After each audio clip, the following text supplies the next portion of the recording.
Quindi, ricapitolando, La Casa 2, 1987, L'Armata delle Tenebre, la conclusione della saga cinematografica di Sam Raimi, 1993. Poi però basta. Zero totale, fino al 2013, con Evil Dead, La Casa di Fede Alvarez. Il film è prodotto comunque da Sam Raimi.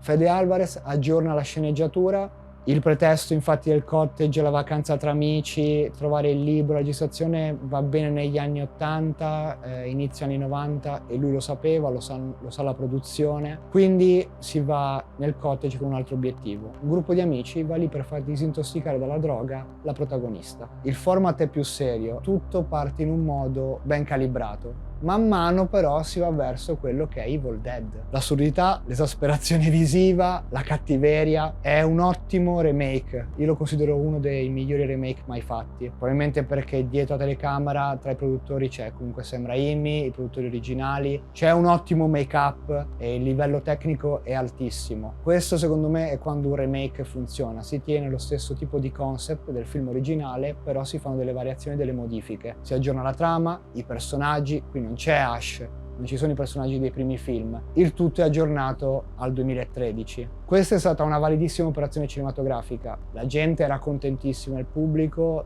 tra cui io al cinema, ero estasiato. Io consiglio in modo spassionato anche il remake, e c'è la scena post-credit comunque, che strizza un po' l'occhio alla vecchia saga. Dopo un ottimo remake, la gente, il pubblico, voleva ancora Evil Dead, però volevano Evil Dead con il mitico Ash Williams, Bruce Campbell. E così arriva la serie TV Ash vs Evil Dead. La prima stagione è del 2015. Ironia, molte scene demenziali in alcuni momenti, tanto gore, splatter. Già vedendo il pilota della prima stagione si capisce la direzione che ha preso la produzione. C'è la follia, ma non è quel tipo di follia che c'era nel remake di Fede Alvarez. Quello era un tipo di horror un po' più serio. Questo si aggancia proprio al tipo di prodotto che era l'Evil Dead cinematografico di Sam Raimi. Protagonista totale Bruce Campbell, che fa Ash Williams, è circondato da personaggi sopra le righe, le situazioni sono grottesche, e menzione speciale per Lucy Lawless, ovvero Xena,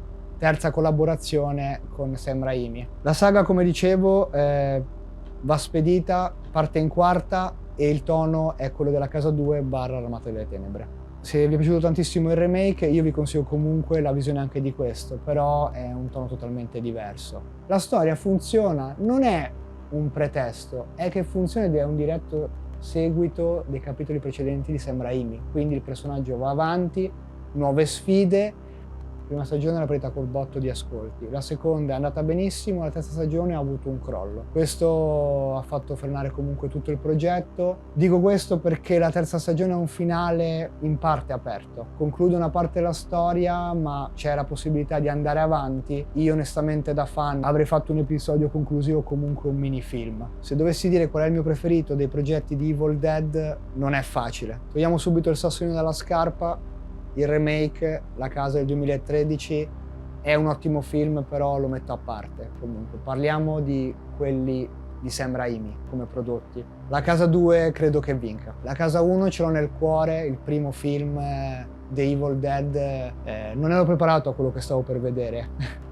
E comunque mi ha segnato profondamente, però è a sé stante. Parlando di tutta la saga con Ash a livello cinematografico, se devo scegliere tra L'Armata delle Tenebre e La Casa 2, vince La Casa 2, diciamo perché c'è ancora anche il cottage e la situazione rimane un po' più equilibrata. Il terzo diventa un altro tipo di film. Per la serie TV, la seconda stagione vince, è quella più folle, proprio la più pazza fra le tre, e a livello anche di storia secondo me è quella più interessante. Se avete opinioni, consigli, curiosità, volete chiedermi qualcosa riguardo a Evil Dead, la saga, scrivetelo nei commenti, fatemelo sapere, ovviamente vi rispondo. E andrete a vedere il film nuovo che esce questa settimana? Io non vedo l'ora. Io sono John Mire, ci vediamo la prossima volta.